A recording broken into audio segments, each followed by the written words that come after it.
Welcome to the DMV Sports Talk Show. I'm your host, Connor Schreck, with Sam Dine and Noah Hamilton. We're here to talk about the Ravens and Commanders. We'll start with Sam. What are your expectations for Commanders' second-year quarterback, Sam Howell? Yeah, I mean, the expectations, the bar are certainly set high. A lot of people expect high of Sam Howell, and I think it says a lot when the entirety of a fan base loves a guy who was just a fifth-round pick a year ago, but Howell, a guy who can throw the ball, run the ball at a very efficient rate, and proved a lot of guys wrong in Week 18 against the Dallas Cowboys last year. I'd say anything outside of a top 20 quarterback, and ideally a playoff spot for Sam Howell would certainly be kind of sad.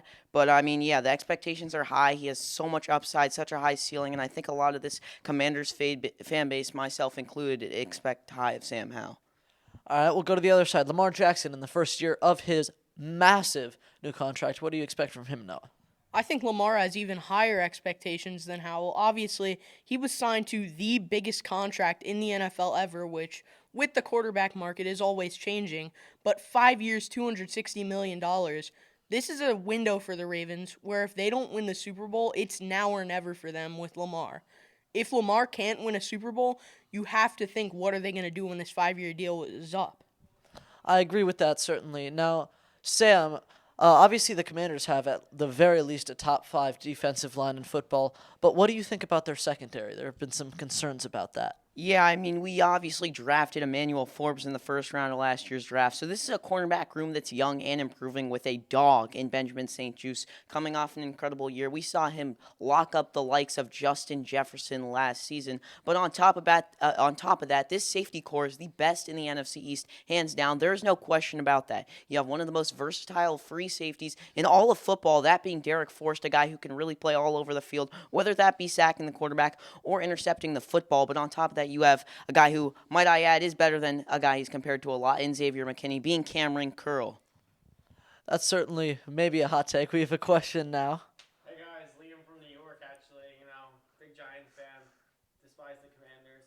You guys, I understand that it's the DMV show. You guys are respectively from Maryland, Washington, Baltimore, but I tend to disagree with the take that Cameron Curl is better than Xavier McKinney. You can show me all the highlight tapes you want, but statistically and mentally, I think McKinney's a better player. Sam, I'd like to hear you just argument a little more about that. Sam? Yeah, I mean, when it comes to advanced stats, Curl's actually preferred, and Curl was ranked within the top 5 on PFF in safeties last season, and on top of that, he is much better at getting to the quarterback, as opposed to a guy like Xavier McKinney.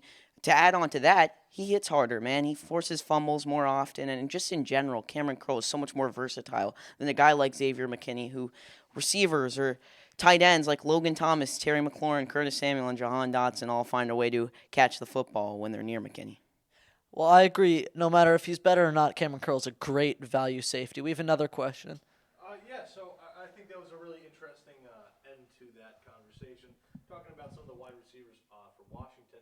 I want to switch, though, to the wide receivers for Baltimore. Now, obviously, we know, OBJ comes to Baltimore, draft Zay Flowers, and that's all great. But in my opinion, this is a wide receiver room that is really unproven, especially because OBJ is coming off of a torn ACL. So I guess really what my question is how do you think the Ravens wide receivers are going to do not only for, the first month or so of the season, but overall? Do you think it is going to be something that works out for the Ravens?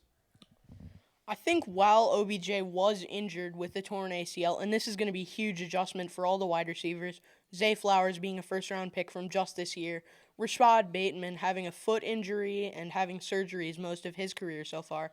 I think he's played not even a full season yet. I think that they're going to be able to turn it around, especially with this training camp, and I think that they should be able to adjust by at least the first 4 weeks of the season. All right, well, we're going to flip back over to the secondary conversation. Noah, the Ravens have a very deep safety room, but their cornerbacks not so much. How do you think their secondary will do? I think that with them getting a free agent cornerback, if they would be able to get one or two, they signed Rocky Yassin after the draft. So they have Marlon Humphrey still, Caillou Blue Kelly, and Rocky Yassin. Brandon Stevens could step in there at cornerback. I do think one more cornerback would be definitely something that would really help the Ravens in the secondary. I agree with that. We'll be back to talk baseball after this. This is the DMV Sports Talk Show.